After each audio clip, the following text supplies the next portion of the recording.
Tu veux commencer l'émission par les news peut-être ? Bien écoute, j'ai l'impression qu'une fois n'est pas coutume, cette semaine, pendant que Tsunahiro nous dit la caméra 2 et 3 bug légèrement, en quoi mon cher Tsunahiro ? Dis-nous tout. Et donc du coup, une fois n'est pas coutume, tu as magnifiquement préparé tes news et donc j'en ai à peu près 10 fois plus que toi. Oui, mais moi je vais dans l'essentiel.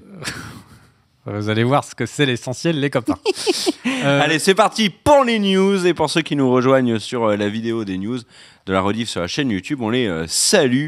Et l'ami Big B, tu peux me montrer ma partie tout de suite parce que moi je vais commencer. Du coup, tu me proposais, donc j'ai commencé. Non, tu commences pas. C'est le box-office, c'est toujours le pognon qui on est dans une société capitaliste. On commence toujours par le pognon et donc le box-office américain parce qu'il n'y a que l'Amérique qui intéresse bien évidemment.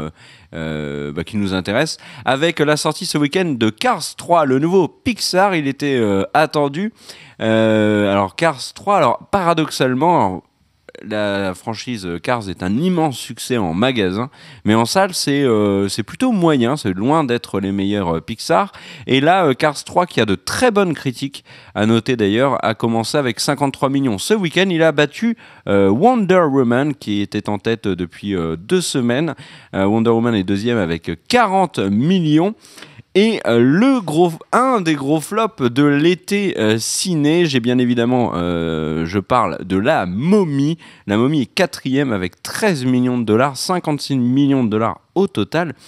La Momie, soyons transparents, toi comme moi, il est important d'être transparent avec le public. Nous n'avons pas vu La Momie pour la simple et bonne raison que les critiques sont tellement mauvaises qu'on avait envie de nous épargner de gagner un petit peu de temps de nos vies, faire des choses plus intéressantes que d'aller voir Tom Cruise combattre une momie. Voilà, un petit bilan également sur Pirates des Caraïbes, 150 millions de dollars seulement aux États-Unis, c'est pas fou. Pour le retour de Jack Sparrow, c'est pas ça qui va lui permettre de se refaire une santé financière. L'ami Johnny, qu'on salue et on sait qu'il nous regarde. Petite info sur Wonder Woman, le film est déjà à 570 millions de dollars dans le monde. Ça, c'est un gros succès. Et La Momie est déjà à 295 millions. Alors, vous allez me dire, c'est quand même pas mal. C'est très moyen, il faut être très honnête. C'est très moyen et le film est presque déjà en fin de vie. Donc, pour le Dark Universe de Universal, c'est un petit peu décevant ce départ. Mais après, ils peuvent se refaire la cerise. Sur d'autres films de la franchise. Et enfin, Pirates des Caraïbes, c'est le dernier chiffre que je vous donnerai, et a déjà récolté 650 millions de dollars au box-office mondial. C'est bien, mais très nettement en dessous des autres, puisqu'il y a plusieurs Pirates des Caraïbes qui sont milliardaires. Voilà, c'était la news pognon, la news qui fait du bien aux gens qui sont dans le gouvernement. À toi. J'ai pas compris celle-là. Ok, donc du coup, je vais vous faire les news. Alors, je suis désolé, comme Kerr n'a quasiment rien préparé. Mais si, mais arrête de dire ça. Et que j'ai beaucoup de news, je vais être obligé de les faire façon mitraillette. Mais Kerr ne l'a pas fait. On voulait vous adresser un message en début d'émission. Donc on va vous le faire maintenant. Ah oui. On va parler d'American Gods. Oui. Et certains nous disent, je ne trouve plus la dernière vidéo d'American Gods. En fait, si, il y a celle-là. Vous n'avez pas couvert les dernières American Gods. Pourquoi, bande de salauds, rendez-nous l'argent. Oui. Donc, ce à quoi... D'ailleurs, si vous voulez nous en donner, il y a le super chat. Donc, ce à quoi, en fait, nous voulions vous en parler. Ce qui s'est passé, c'est qu'il y a 3 semaines, nous avons eu un strike. Qu'est-ce qu'un strike ? C'est ce qu'il y a de plus fort sur YouTube quand un ayant droit dit « Bah non, c'est à moi ». En fait, parfois, il dit « Bah non, c'est à moi », il récupère juste tout votre argent. Parfois, l'argent que génère la vidéo, donc qui n'est pas votre argent. Parfois, il va dire « Bah non, en fait, c'est interdit dans certains pays ». Parfois, il va annoncer que la vidéo, du coup, est tout simplement bloquée. Donc, ce qui est le cas de la fameuse vidéo explication Batman versus notre Superman, meilleure vidéo. qui du coup n'est plus en ligne à cause de ça. C'est tellement dommage que vous pouvez strike. pas l'avoir. Et donc le strike, c'est le pinacle. C'est le doigt de Jésus qui te regarde et qui te dit, toi, tu vas bien te faire par ce doigt. Et du coup, c'est-à-dire que en fait, la chaîne perd énormément de droits. Il n'est plus possible de faire de live, etc., etc. Et donc pendant 3 mois. Pendant 3 mois, il y a plein de trucs qui sont désactivés sur la chaîne, etc., etc.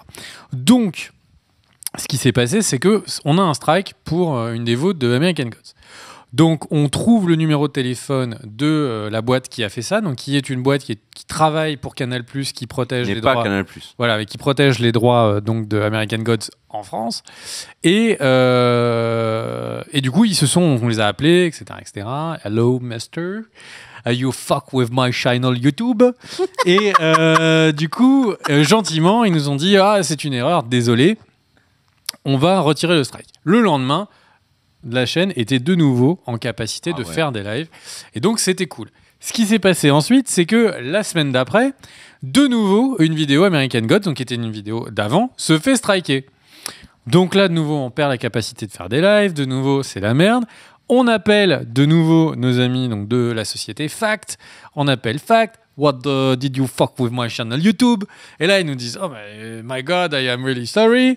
Et de nouveau, ils retirent le strike. Sauf que le problème, c'est qu'à chaque fois qu'ils font ça, la chaîne YouTube, du coup, est en danger parce que s'ils faisaient 3 strikes d'affilée, la chaîne YouTube de Cult & Geek serait supprimée.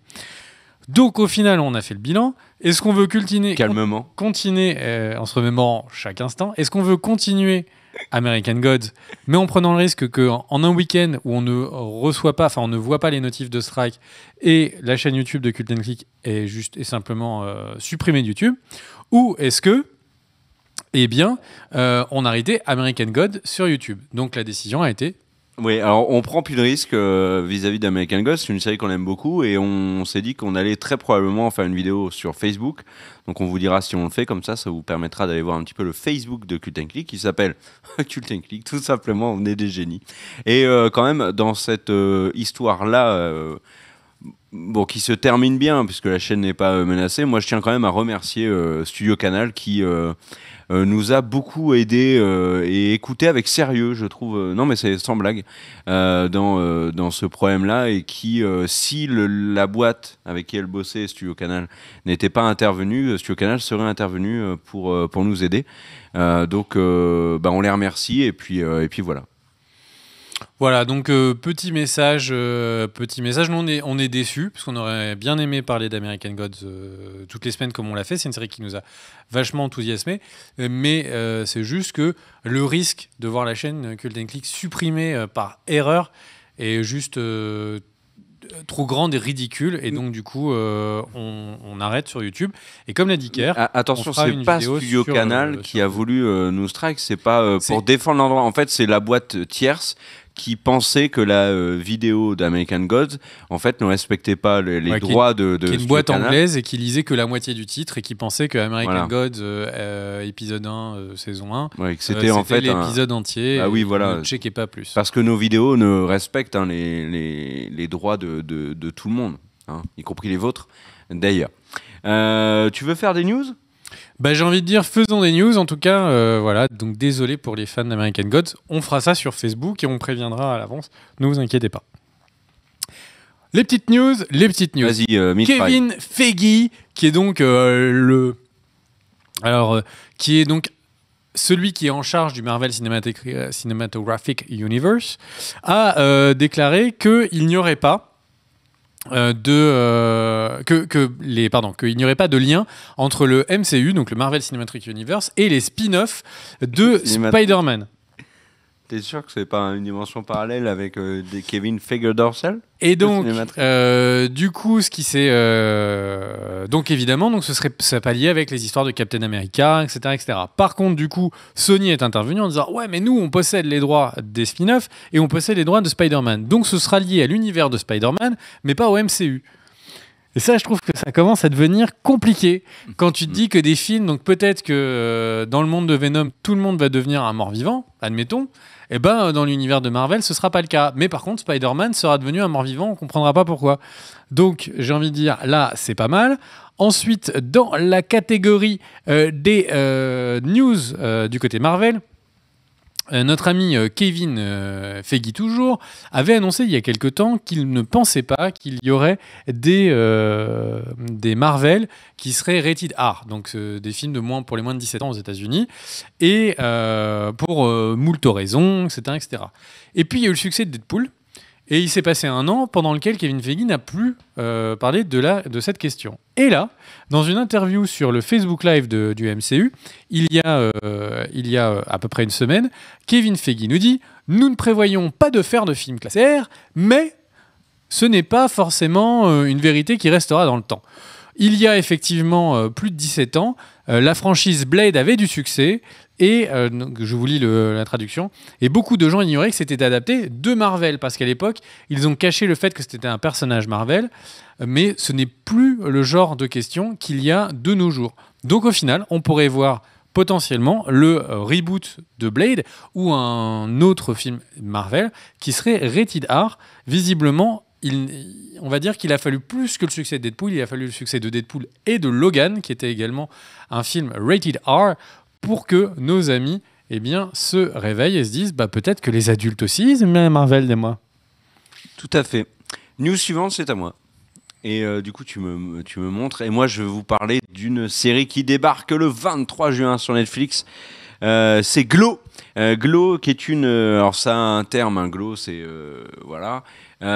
C'est un sigle. C'est une comédie, une série créée par... alors, je ne sais pas dire son nom, mais je l'apprécie beaucoup. Genji Kohan, ou Gengi Kohan, ou enfin comme vous voulez, Jean-J. Kohan, c'est comme ça que nous on l'appelle en Picardie. C'est la créatrice des séries Weeds et Orange is the New Black. Elle bosse pour la deuxième fois avec Netflix pour une série sur le catch féminin, sur un programme de catch féminin dans les années 80 qui a réellement existé. Que Kerr parlerait de ça. Alors déjà, la première raison, qui incarne le rôle principal de cette série Glow ? C'est Alison Brie, rien que ça.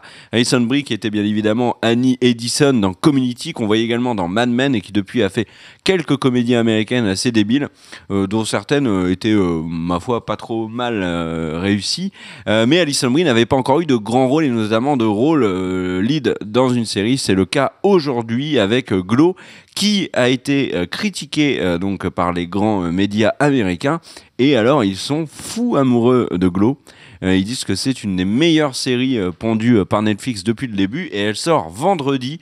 Quelle est l'histoire de Glow et en quoi cette série est intéressante ? C'est pas juste du catch féminin. C'est qu'en fait, dans les années 80, il y a une partie des actrices qui étaient en échec à Hollywood, donc qui étaient des figurantes, qui étaient des seconds rôles, qui ne trouvaient pas de rôle, etc., qui en fait se sont du coup reportés sur le catch, puisque le catch, vous le savez, je suis désolé de casser un des mythes, mais le catch est joué, c'est pas du vrai combat.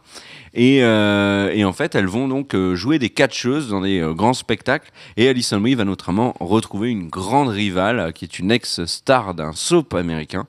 Et donc, on va suivre un petit peu cette troupe. Donc voilà, le Glow, c'est le 23 sur Netflix. Et moi, j'attends beaucoup cette série. Netflix qui, encore une fois, a sorti pas mal de créations originales, et notamment une qu'elle a fait avec une chaîne de télé mexicaine, si je ne dis pas de bêtises. C'est la série El Chapo sur Joaquim Guzman, qui est connu donc sous le nom de El Chapo, qui est le plus grand narcotrafiquant des 30 dernières années au Mexique, qui est un personnage qui fait énormément parler, puisqu'il s'est évadé de prison et que là, récemment, il a été arrêté et extradé aux États-Unis. J'en parlerai dans mes visionnages parce que j'ai regardé les 9 épisodes de El Chapo en moins de 24 heures. Visiblement, j'ai été pris par le truc. Et c'est pas mal si vous voulez zioter un petit peu ce que propose Netflix. D'ailleurs, puisqu'on est toujours en train de parler de Netflix, il y a le nouveau film de Netflix qui était à Cannes et qui posait problème, le fameux Okja, qui sort le 26. Je remercie du Ballistique sur le chat qui le dit. Mais il y a également plein d'autres films qui sont arrivés, et notamment, et c'est là où ça me fait vachement plaisir, c'est que Netflix a décidé d'acheter les droits de films qui sont considérés comme parmi les meilleurs de l'histoire du cinéma. C'était une des choses qu'on reprochait à Netflix, et ils ont fait cet effort financier, et donc ça y est, vous pouvez regarder Pacific Rim sur Netflix. Le pire, c'est que je l'ai regardé dès qu'il était sur Netflix, alors que je l'ai vu 20 fois en Blu-ray, en 3D et tout, sur ma télé. Bam, dès qu'il y a Netflix, hop, Pacific Rim. Vas-y, à toi. Moi, du coup, j'ai 2 remarques, mais j'ai peur qu'elles soient perçues comme trop violentes. Du coup, Daniel me dit que du coup, je peux y aller. Bon, la première, c'est que... vu la couleur de Caire, j'ai vraiment peur qu'il y ait des irradiations et j'espère avoir un enfant dans les prochaines années et je me demande est-ce que cette chance est peut-être mise en danger ce soir et est-ce qu'il faudrait que je fasse un espèce Mais il fait 40 degrés dans ton salon. Est-ce qu'il faudrait que je prépare en fait un espèce de studio tu vois, de coquilles avec de l'aluminium pour protéger du coup mes testicules de l'irradiation, je ne sais pas. Et la deuxième remarque, c'est mais elle est où ta news? Il y a une série qui est sortie. Mais non, elle sort vendredi, c'est ça la news. Et ensuite? Mais il faut savoir l'actualité. Putain. Moi, je pars du principe que c'est de l'actualité. Ok. À toi. On en était où? On en était donc à notre ami Kevin Feige, Marvel et Marcel, qui du coup avait... Tu sais que j'ai fait une news sur Good Technique une fois. Ouais. C'est Medjay qui m'a fait la remarque. J'avais mis les meilleurs films du Marcel Cinematic Universe dans le titre. J'ai hyper peur pour progéniture. Donc on était où? On était... je vais peut-être fermer mes jambes. Alors, il ferme ça à la mode. Il y a une petite image, ma chère Daniel, qui est donc sur la news suivante, qui est en A8, et j'ai coulé ton porte-avions. Donc, eh bien, Avengers, Scarlett Johansson a été interviewée, les Avengers commencé, qu'est-ce qui se passe à Infinity War, le tournage a commencé. Vous en êtes-vous? Et du coup, elle a répondu qu'il y avait plus de 61 personnages, donc ce qui fait quand même un petit paquet de personnages, que du coup il y avait carrément une scène avec plus de 32 acteurs, donc on suppose que c'est une scène de baston, et que du coup ils étaient tellement nombreux que sur le set, les gens ne savaient plus qui était parti de l'équipe technique et qui était parti des acteurs. Donc là on parle pas de figurants, on parle d'acteurs principaux. C'est génial. Donc c'est vraiment Infinity War, ils veulent par tous les pores de notre peau nous faire comprendre que c'est vraiment cadeau de payer nos 27 € de place de cinéma. Je me projette dans un an, le prix de la place de cinéma dans un an. Mais peut-être du coup qu'on aura le chef opérateur au milieu de Hulk, Captain America dans les bastons contre Thanos. Et si c'était la maquilleuse qui bastonnait, qui donnait le coup final à je sais pas si c'était vraiment Thanos. ce que Scarlett Johansson essaie de nous faire passer comme message, mais ça pourquoi serait pas. génial. Et avec du coup, Drax à côté qui est tout vénère parce qu'il a pas eu sa vengeance. Et du coup, pendant que je vois qu'il y a quelqu'un qui s'appelle sur le chat Lucille a soif. Ça me fait marrer, et après ça m'a fait penser à Walking Dead. Et ça m'a fait moins marrer. Donc ensuite, la news d'après, c'est la petite image. Deadpool 2 a commencé son tournage, et pour l'annoncer, eh bien, quoi de mieux qu'un petit tweet de Ryan Reynolds qui se montrait devant le X-Mansion. Donc, eh bien, on le sait, il y aura au moins une scène qui se passera dans la maison de Charles Xavier. J'espère que du coup, Ryan Reynolds sera toujours aussi perdu sur qui est l'acteur qui doit jouer le professeur X. On enchaîne. Il y a un petit lien, ma chère Daniel. Enfin, je te demande ça, je suis pas sympa, je pourrais faire moi. Eh bien, je vais tout simplement vous mettre un petit lien YouTube sur le chat. Et je vous invite. Tout le monde va partir. Du coup. Eh bien, je vous invite à ne pas quitter le live, même si on met des liens d'autres vidéos. Eh bien, c'est tout simplement la série Powerless. Powerless, donc qui est la série d'ici qui devrait s'arrêter parce qu'elle n'a pas c'était pas un gros carton d'audience avec le Abed de Community pour ceux qui s'en souviennent. Et Vanessa Hudgens. Voilà. Mais c'est l'héroïne, tu peux pas. Je sais que t'aimes pas les actrices de second rôle, etc. Mais Vanessa Hudgens, c'est quand même High School Musical et c'est quand même Spring Breakers. Et donc en fait, pourquoi est-ce que je parle de Powerless ? Powerless parce qu'il y a donc un des acteurs qui s'appelle Adam West, qui est un acteur qui avait plus de 88 ans, est décédé. C'était un des personnages importants de la série. C'est lui qui jouait le président de la société Wayne. Et comme je le disais, il a malheureusement disparu dans le sens mort, raide. Et du coup, je n'arrive jamais à annoncer les décès. Je suis désolé.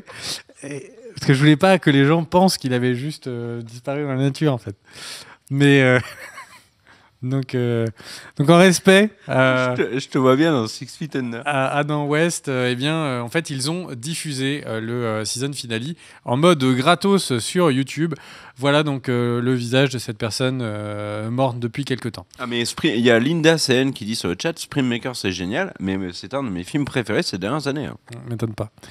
Donc, on en était où? Je peux en faire une là ou... Bah t'inquiète pas, hein. Vu le nombre que t'as préparé... Parce qu'on est déjà en retard sur le planning. Donc ensuite, on a X-Men Dark Phoenix. Alors, c'est la rubrique des news dont tout le monde s'en fout, sauf Rudivision sur le chat. Salut à toi, Rudivision. Donc, on commence. Supergirl. Eh bien, Supergirl sera sur TF1 cet été. Voilà, je pense qu'il fallait en parler. Ça fait plaisir à Rudy Vision, donc j'ai envie de dire, si ça fait plaisir à Rudy, ça fait plaisir à tout le monde. Ouais. Ensuite, deuxième news dont tout le monde s'en bat les couilles, c'est le spin-off de Transformers. Eh bien, tu avais oublié qu'il y avait un spin-off, moi aussi. Eh bien, il sera dans la romantique. Bumblebee. Et ça, c'est incroyable. C'est Bumblebee. Alors, avec Ellie Stanfield de Perfect Pitch 2. Eh ben, putain, comment faire une news dont on s'en fout, comment broder. Ça, il y a que Car qui disait. On enchaîne. Tu peux en faire une ou pas? Dark Phoenix. Parce que moi j'ai un quickie aussi. X-Men Dark Phoenix. Eh bien, c'est Simon Kinberg qui a été annoncé à la réalisation et il a commencé la discussion avec l'équipe casting autour de peut-être un rôle pour Jessica Chastain. Oui. Et voilà. Le rôle de grande méchante. Sans doute incroyable. Et moi j'ai une news série. Figurez-vous qu'après Sherlock, les amis Moffat et Gatiss sont en train de travailler sur la série Dracula. Voilà, et puisqu'on en est dans les news séries, eh ben, une autre série va être adaptée cette fois d'un film et de 2 films. Et en fait, vous savez, ce personnage, cette icône de la culture pop, hein, parce que c'est maintenant comme ça que dans Cult & Geek on l'appelle, vu que moi je le pense et que l'ami à côté de moi ne le pense pas, John Wick, John Wick va avoir une série. C'est un spin-off qui va s'appeler The Continental, du nom des hôtels dans lesquels les assassins de la saga John Wick se retrouvent avec, vous savez, les règles très précises et qui sont, enfin en tout cas le Continental que l'on suit dans le 1 et le 2 est dirigé par Ian McShane qui est un acteur d'American Gods récemment, mais aussi de Deadpool et plein d'autres choses. Et on va suivre donc les Continental et l'organisation un petit peu mafioso mais de tueurs à gages aussi de l'univers de John Wick. C'est développé par Lionsgate. Un des réalisateurs des films, Chad Stahelski, bosse dessus. Le scénariste de John Wick, Derek Kolstad, également. Et alors la grosse info, c'est est-ce que Keanu Reeves sera là en John Wick? Eh ben non. Mais par contre, ils ont promis qu'ils laisseraient de faire une apparition dedans. On va suivre vraiment l'univers qu'il y a autour de John, mais pas John lui-même. Puisque John, on se le garde vraiment pour les films. John Wick 3, qui est très attendu, qui sera probablement moins bien que le 4, qui sera le début d'une quadrilogie. Enfin bref. Moi, j'y crois à cette série. Ah ouais, moi aussi. Moi, j'y crois vraiment à cette série parce que, après tout, les films ont montré tout ce qu'il ne fallait pas faire. Du coup, ils ont vraiment une espèce de boulevard sur comment améliorer. On l'avait dit, hein, l'univers de John Wick est très réussi. Donc là, de travailler dans cet univers, je pense que ça sera pas mal. Et pour ceux qui connaissent cette très très vieille série qui était produite par John Woo, qui a produit très peu de séries, eh bien John Woo. Qui? Voilà. John Woo. Et c'est un réalisateur. En fait. Ouais, je sais. Il a réalisé Hulk. Et donc le truc, c'est que pas du tout. Ah non, c'est Ang Lee. Mais non, il a réalisé Mission Impossible 2. Et donc John Woo. John Key. Voilà. Et bien, donc, a produit une série qui s'appelait Once a Thief, qui est donc une très vieille série des années de milieu 90. Once a Thief. Que je vous conseille vraiment, qui est quasiment introuvable. Mais si vous réussissez à la trouver, c'est une excellente série qui est presque que ce que pourrait être donc l'univers de John Wick en série. Série très réussie d'action. Ok. Avec toute l'imagerie John Woo, tu sais, les ralentis, justement tous les voleurs, tous les bandits, tout est extrêmement mysticisé. Et du coup, je pense que ça correspond énormément à ce que pourrait être une bonne série de John Wick. Voilà, donc il nous parlait de la série Once a Thief de John Key. Once a Thief, une fois un voleur. A thief. Ah oui, mais tu parles tellement pas bien anglais. Je fais exprès. C'est déroutant. Once a thief. Allez, tu termines avec tes dernières news. Ouais, une dernière news. Est-ce que tu veux qu'on parle un petit peu de la news Princesse Leia tristounette qu'on a reçue aujourd'hui? Bah écoute, j'ai envie de dire, tu pourras en parler juste après mes news. Comme ça, tu ne seras pas juste comme d'habitude en train de regarder comme ça les gens pendant un quart d'heure. Est-ce qu'on peut ne pas terminer la vidéo news avec cette news tristounette ? Bah pas de problème. Du coup, moi je voulais vous annoncer que, eh bien, il y a beaucoup de critiques autour de The Mummy. Donc la mamie, oui, pas la maman. Eh bien, parce que vu qu'on critique mon anglais, peut-être que les gens ne savent pas. Ah oui, le film de Dolan. De Dolan. Et donc du coup, eh bien, il y a beaucoup de critiques autour de The Mummy. Et eh bien, tout simplement, les bouches se délient, les langues tournent cette fois et commencent à parler. Et visiblement, une des raisons pour lesquelles les films auraient eu des vrais problèmes scénaristiques serait Tom Cruise. Alors on met ça vraiment... Moi, j'en crois pas un mot. Sur... j'ai envie de dire, il y a un esprit critique par rapport à cette news, mais en tout cas, de plus en plus de personnes autour de la production commencent à annoncer que ce serait la faute de Tom Cruise, qui aurait du début à la fin du film exercé un contrôle complètement excessif, qui aurait carrément donc demandé des réécritures, aurait eu un impact sur le montage, et ce qui du coup aurait trop bridé l'équipe créative et ça aurait fait donc ce film qui est assez décevant où beaucoup de personnes disent mais pourquoi est-ce que c'est pas The Mummy qui est la star ? Pourquoi est-ce que c'est alors que ça devrait être la momie. Tom Cruise, voilà. Bah oui. Surtout qu'elle est intégrée. En fait, c'est un reboot. C'est un reboot. Dark Universe. Pas forcément de la momie qu'on connaissait de fin des années 90. 99 et ensuite. Mais le truc, c'est que ça devait être un reboot en fait des premiers films autour de la momie qui sont donc des films des années 30 et qui étaient donc dont la momie est vraiment la star.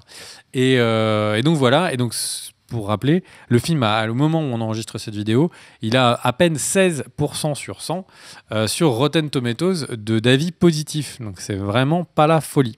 Moi, ça m'a fait beaucoup penser, en termes d'histoire, ça m'a beaucoup fait penser à ce qu'on avait dit, tu sais, la Ligue des Gentlemen Extraordinaires, où le réalisateur était un très jeune réalisateur et visiblement, du coup, les acteurs auraient pris le contrôle en disant, mais en fait, la caméra, il faut mieux la mettre là, sur la droite. T'y connais rien et du coup au montage le film aurait rendu rien et ils ont dû couper énormément de choses. On enchaîne. Moi, je fais la news Leia avant que tu parles de Joel Schumacher. Ok, donc alors l'info sur Princesse Leia, c'est qu'il y a eu les résultats de l'autopsie et il se serait avéré qu'on ait retrouvé beaucoup de traces de drogue dure dans l'organisme de Princesse Leia et que l'élan commence à parler et de dire qu'elle combattait une addiction aux drogues depuis un certain temps et notamment aussi à la dépression, ce qui pourrait expliquer peut-être le décès prématuré de Carrie Fisher. Bah c'est de la merde, ta news. Bah non, c'est pas de la merde. Bah, c'était une dame de 85 ans, elle a de la dicodine, de trucs. Ah oui, mais pas de l'héroïne. L'histoire, c'est à plus de 45 ans, quand tu te réveilles et que t'as pas mal, c'est que t'es mort. C'est... Enfin bref. Je connaissais pas ça. Et sinon, autre info, mais ça je l'ai pas vu ailleurs, j'ai vu sur le chat, mais apparemment, l'acteur Daniel... T'es en train de casser du sucre sur une icône comme ça. Mais je casse pas. Mais est-ce que t'as la moindre preuve de ce que tu viens d'annoncer ? Bah oui, c'est le rapport d'autopsie. Le rapport d'autopsie ? Oui. Mais pourquoi ils auraient fait une autopsie sur une vieille dame qui meurt ? Mais il y a le rapport d'autopsie et sa fille, Billy Lourdes, en a parlé dans la presse. Quoi ? Oui, elle avait pas 85 ans. C'est vrai ? Elle avait 59 ans ? Son visage était ruiné par la drogue, alors. Oh l'enfoiré. Et l'autre info, et ça j'ai vu sur le chat et j'espère que c'est pas vrai, c'est que l'acteur Daniel Day-Lewis a annoncé qu'il a arrêté sa carrière d'acteur. C'est juste un des plus grands acteurs de toute l'histoire du cinéma. Pour faire simple, voilà. Ouais, il y avait lui et Shia LaBeouf.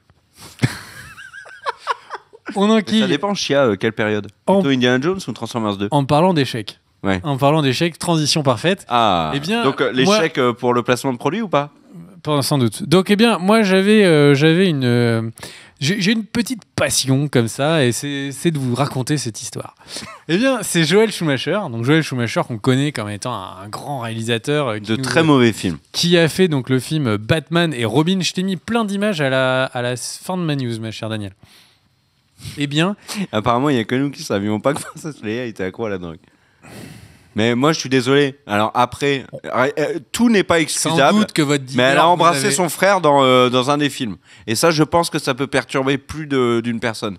Enfin, je veux dire, ça dépend de quelle région de France elle vient, bien évidemment. Mais normalement, ça perturbe les gens. Les gens du chat devaient avoir le même dealer que Carrie Fisher.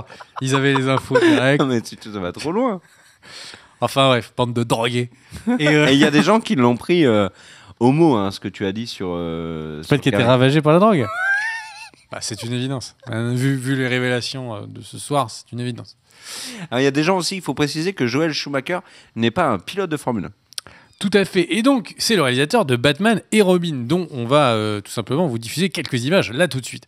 Eh bien, il a été interviewé... Non, on diffuse pas d'images, on va se faire strike dans par Joel quelques Schumacher. instants. Non, mais des images, pas des vidéos, mon cher. Donc, eh bien, Joel Schumacher a été interviewé par le magazine Vice, qui, du coup, lui a reposé des questions sur Batman et Robin. Vu que, en fait, les films de super-héros sont un peu un gros truc en ce moment, et que lui, il a un peu méga merdé le Batman et Robin. On va vous montrer quelques images qui vont être d'une succulence. Et donc, Joel Schumacher a dit « Écoutez, je m'excuse. Je veux présenter mes excuses à tous les fans que j'ai déçus parce que je pense que je leur dois ça. » Alors, souvent, les gens disaient que c'était le pire Batman jamais fait. Les gens expliquaient que Schwarzenegger avait 2 heures à 3 heures de make-up et qu'il devait arriver sur le tournage à 6 heures du matin. Et souvent, les gens le comparaient à un pénis de Schtroumpf a raison. Ah oui, c'est vrai qu'il y a Bane aussi dans le film. Et il y a Bane, et c'est une catastrophe. Et ce film est pourri de A à Z. Je vous invite à voir des vidéos YouTube sur les pires blagues de Batman et Robin. Il n'y en a aucune qui est drôle, c'est une catastrophe. Et donc le réalisateur s'excuse et il dit « Je savais que je ne devais... » Je vais me faire plaisir de... Je vais le faire un peu à l'acting. Je vais vous le lire. Je savais que je ne devais pas faire de suite, mais tout le monde chez Warner Bros attendait que j'en fasse une. J'avais une bonne cote à l'époque. Elle avait un peu chuté avec Génération Perdue, puis je suis presque passé pour un génie avec le client. Et j'ai fait un gros blockbuster avec Batman Forever, puis de bons avis sur le droit de tuer, alors ma cote était bonne. Je n'avais pas prévu d'être cette qualification horrible d'un roi du blockbuster. Parce que mes autres films étaient de plus petite envergure et ont juste été bien reçus du public et pas souvent des critiques. Puis après Batman et Robin, j'étais un rejet. C'est comme si j'avais tué un bébé. Et il ajoute, en fin d'interview, ce que je trouve absolument magique, il ajoute « J'espère qu'aucun fan n'aura arrêté de suivre Batman après avoir vu mon film. » Quand on m'a reproché pour faire Batman Forever, je disais que c'est... Quand on m'a approché, je disais que c'était la franchise de Tim Burton avant tout. Voilà. Donc je trouve ça magique. Il est tellement conscient que le film est, mais c'est vraiment de la merde. Mais George Clooney, qu'il pensait que les gens avaient arrêté de regarder Batman à cause de ça. Est-ce que tu connais l'anecdote de George Clooney quand il va à la première mondiale de Batman et Robin? Alors je connais celle où il a un problème d'érection. Non, il a pleuré. Et en fait, quelques années après, il a expliqué qu'il a pleuré parce qu'il avait honte du film. Et faut pas. Avec Georges, vous pourrez parler de plein de choses, notamment du fait qu'il va bientôt avoir des jumeaux. Mais nous, on a déjà essayé. On peut pas parler avec Georges de Batman et Robin. Tout de suite, il est pris au trip, quoi. Et le chat me demande, et surtout Redivision, me demande de faire un correctif suite à une news que j'avais faite sur X-Men, puisque dans les New Mutants, j'avais dit que le personnage, donc Maisie Williams, avait joué le personnage de Felina, qui en VO s'appelle Wolfbane, et donc Redivision est parti en croisade partout. Sur tous les réseaux sociaux, dans chaque live, pour me demander de faire le correctif. Donc j'ai fait mes recherches et en fait Wolfbane, son nom en français c'est Felina, qui est confirmé par Wikipédia, par l'intégralité de la presse française qui, en faisant des news sur Maisie Williams, a bien dit Felina, et de ce que j'ai pu en comprendre dans le film et en VF, puisqu'on est en France, le personnage de Maisie Williams s'appellera Felina. Alors, Redivision doit avoir tout à fait raison dans le fait que cette traduction sans des pieds, mais bon voilà, en français c'est Felina, en anglais c'est Wolfbane, et une chose sur laquelle on peut s'accorder tous ensemble, c'est que Maisie Williams joue Arya Stark dans Game of Thrones. Pour réagir au chat, il y a plusieurs personnes, notamment Spirus, qui dit « Mais non, c'est pas possible. Il n'a pas dit ça, Joel Schumacher. » Oui, je t'invite à regarder l'interview qu'il a donnée sur Vice, où il y a encore plus d'excuses pour ce film tout pourri. Voilà. Mais bon, après, avec le temps, j'ai envie de dire, heureusement qu'il est là pour se marrer. Eh ben, c'est la fin des news et on se retrouve tout de suite maintenant, parce qu'il n'y a pas de pub, pour faire donc la partie visionnage. Si vous nous avez regardé en vidéo pour les news, on fait une pause ? Ah non, on fait pas de pause. Je voulais chercher l'aluminium. Ouais, mais non. Donc, ceux qui nous regardent en vidéo, eh ben, on vous remercie, on vous dit à plus. N'hésitez pas à vous abonner, à mettre un petit pouce vers le haut, à parler de nous à vos amis, à vos ex, à mettre des commentaires, à faire des dons sur le super chat. Enfin, vous faites ce que vous voulez. Et on se retrouve pour une prochaine vidéo demain.